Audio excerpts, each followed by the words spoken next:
Le sommet de l'Etna est occupé par 4 cratères, le nord-est, le sud-est, la Bocca Nuova et la Voragine.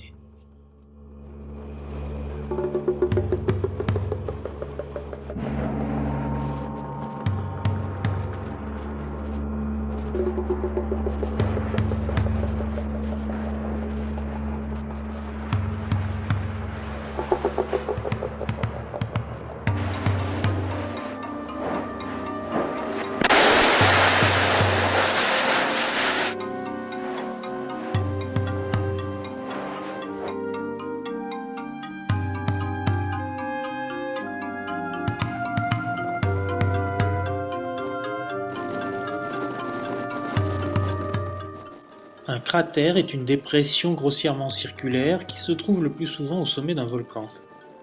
C'est Aristote qui utilisa le premier ce mot à propos des volcans, par analogie avec la forme d'un cratère, nom donné au grand vase utilisé par les Grecs pour mélanger l'eau et le vin.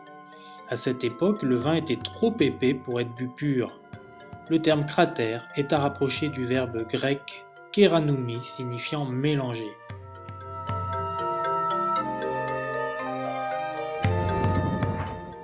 Les cratères volcaniques se forment au cours d'une éruption de différentes manières. Les projections volcaniques s'accumulent autour de la cheminée. Lorsque l'éruption cesse, le lieu de sortie des matériaux forme une dépression.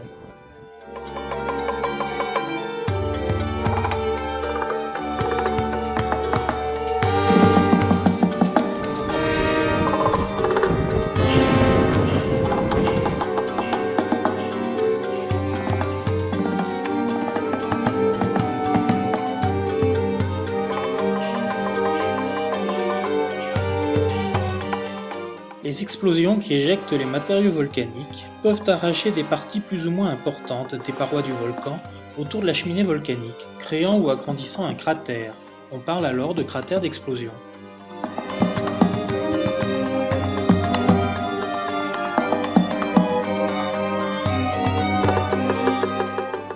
Une vidange importante de la chambre magmatique peut provoquer un affaissement du volcan, donnant naissance à un cratère d'effondrement.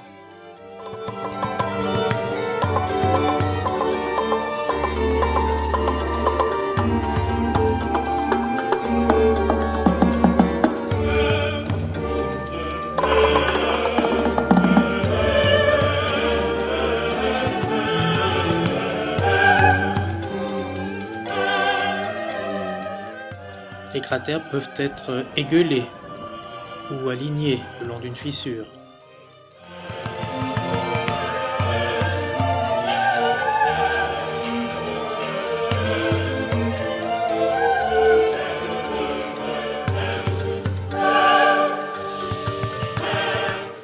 On parle de cratère-puits ou pit-cratère quand il est bordé de parois verticales, comme celui par exemple de l'Erta Alley.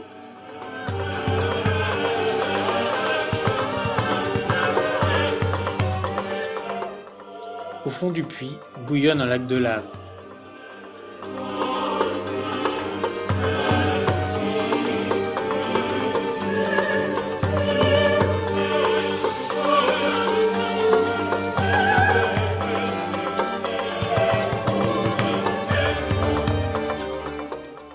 Les cratères peuvent se remplir d'eau et former des lacs qui sont en général assez profonds.